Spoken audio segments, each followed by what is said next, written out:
যাচ্ছে না, কিন্তু এই প্রকল্প বাদ দিয়ে প্রকল্পের টাকা কার বাপের টাকা নিয়ে আসবে, সরকারের বাপের টাকা নিয়ে আসতে হবে। ওটা কয়েক টাকা না, ওটা জানেন তাহলে 950 কোটি টাকার নতুন প্রকল্প কেন না হচ্ছে? কারণ আমলারা নতুন করে চুরি করতে চায়। নতুন প্রকল্পে চুরির দিন শেষ হয়ে গেছে, এখন আর চুরি করা যাচ্ছে না। নতুন প্রকল্পের মাধ্যমে নতুন করে 30,000 কর্মকর্তা কর্মচারী নিয়োগ বাণিজ্য হবে। আউটসোর্সিং কোম্পানিকে দিয়ে এখানে হাজার হাজার কোটি টাকা লুটপাট বাণিজ্যের জায়গা তৈরি হবে। এইগুলো হচ্ছে আসল বাচ্চা। এটাই হচ্ছে আওয়ামী আমলারা নতুন করে সরকারকে বোঝাচ্ছে কেন এই প্রকল্প থাকতে পারবে না। তাই আমাদের বক্তব্য খুব পরিষ্কার, এই প্রকল্পের 7 বছরের সকল দুর্নীতি, আওয়ামীপনা, লুটপাটের তদন্ত করতে হবে। বলছি নিজ দায়িত্বে এই তথ্য বা প্রকল্পের লুটপাটের তদন্ত করেন। যারা যারা দোষী, যে এখান থেকে লুটপাট করেছে তাদেরকে আইনের আওতায় আনেন। বড় রাঘবকে ছেড়ে দিয়ে চুলুপুটিদেরকে নামে বিচারের নাটক করবেন, সেইটা গণ অভ্যুত্থান পরবর্তী নতুন বাংলাদেশে আমরা চলতে দেব না। এইটা তথ্য আমাদের উপরে হবে।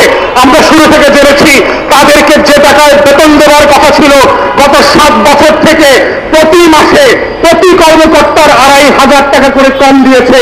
তো বাপের টাকা দিয়ে ওদের বেতন দেওয়া হয়, এটা জনগণের ট্যাক্সের পয়সা ছিল।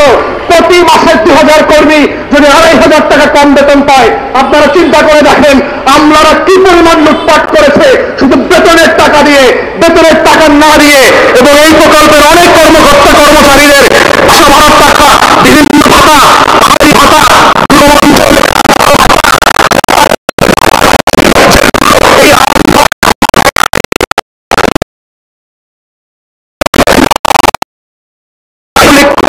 মধ্যে পড়ে না।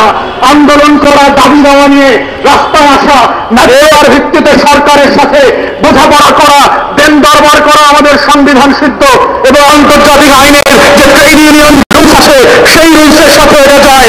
তাহলে কেন গত মাসের বেতন পায় নাই? তথ্য আবার আন্দোলন করবার জন্য। তাহলে গত 16 বছর ধরে আরো যারা যারা আন্দোলন করেছে তাদের কয়জনের বেতন কেটেছেন? রাতের ভোট করে দেওয়ার জন্য কোন কোন ডিসিএসপির চাকরি গেছে, কার কার বেতন কাটা গেছে? 24-এর দামি নির্বাচন করে দেওয়ার জন্য সামরিক বেসামরিক কোন কোন কর্মকর্তার বেতন কাটা হয়েছে?